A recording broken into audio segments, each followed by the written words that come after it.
And welcome back, everybody. Thanks for sticking with us. Frank Tomaino is our guest. We're talking about the, Frank, of course, columnist for the Observer-Dispatch, history just for the fun of it, and continues to write his history column for the Observer-Dispatch for all these years. Whose idea, Frank, was it to do this additional series on Utica mayors? Well, it was really Dave Dudayek, who is the opinion editor. They pushed me into it, and Ron John's the executive editor, two great guys.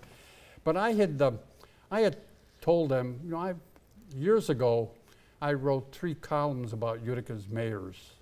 And I said, I've been doing, every time I come across something, reading an old paper, something about a mayor, I put it in a, so I've got quite a bit of information on these mayors.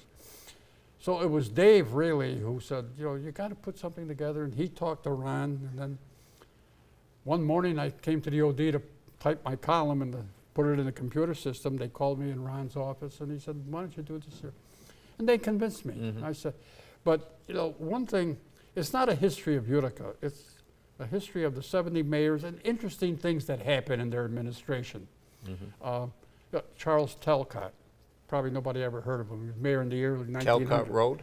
Talcott. Well, probably his name. Yeah. It could be. Yeah. But he went to Princeton in the 1870s, and his classmate was Woodrow Wilson. Very close friends.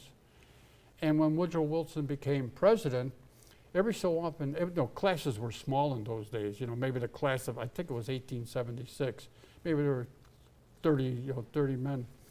And every so often he would call them, have a reunion in the White House, and Charlie Talcott would always go, here, mayor of Utica.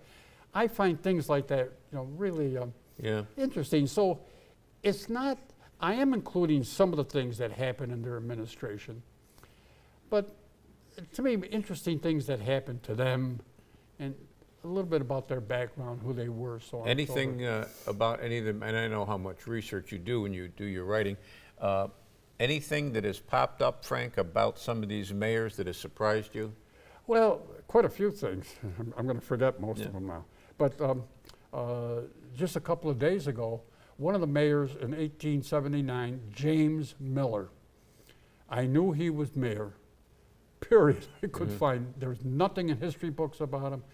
So I said, you know, if I could find his obituary, I didn't know when he was born, when he was dying.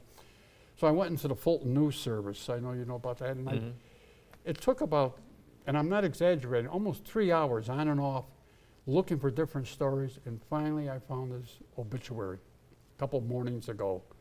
And I discovered that he was in the Civil War. He was one of the first with the 14th New York that left as soon as the war started. And he was in all the major battles with James McQuaid, who was another mayor, by the way. Right, yeah. And they had been in battles together. He was wounded. You get all this information. And whoever heard of James Miller and he was a pressman. He ran the press for the Utica Morning Herald. Wow.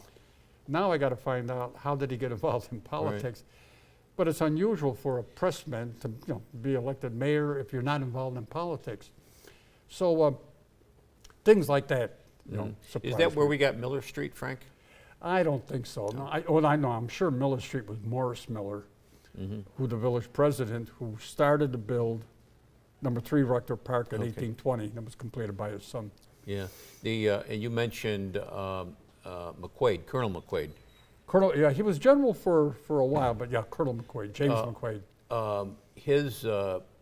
And he was a mayor, and it's his, I don't know how many greats that are in there, but Ted McQuaid, who I know, I see him at the United County History Center from time to time attending things. He was a quarterback, he was a good athlete, played for you remember the Utica Rome Chiefs.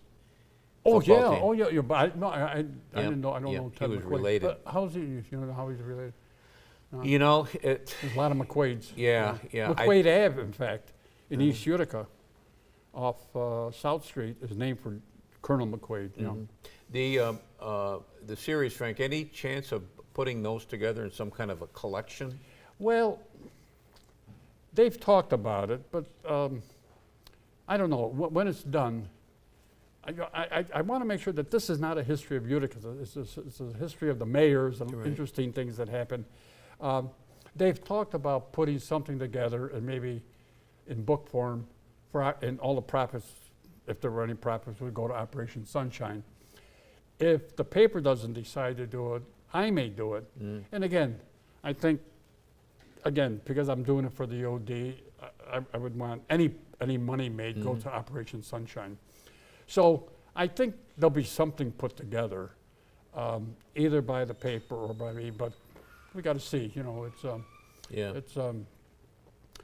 as I said, it's really a lot of fun doing the research, especially, as you know, you've done a lot of research, when you're looking for something and all of a sudden after hours you find it. And some of these mayors, like James, you know, the Horatio Seymours and the Roscoe Conkleens and the McQuades, you know, it's easy to get, you know, we know about them.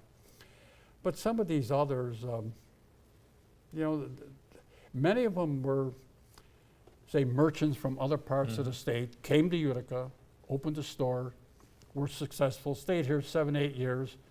And don't forget, at that time, mayors were part-time jobs, $250 a year.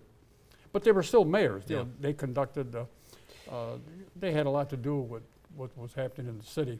Well, keep up the good work. We'll keep reading that series. It's very interesting. I'm getting a lot of knowledge out of it. We'll see you next time. Okay. And that'll do it for us this week. We'll be back next week. We'll do it all again. Don't forget cnyhomepage.com. Lots of good stuff there. Until next time, take care of yourself, everybody.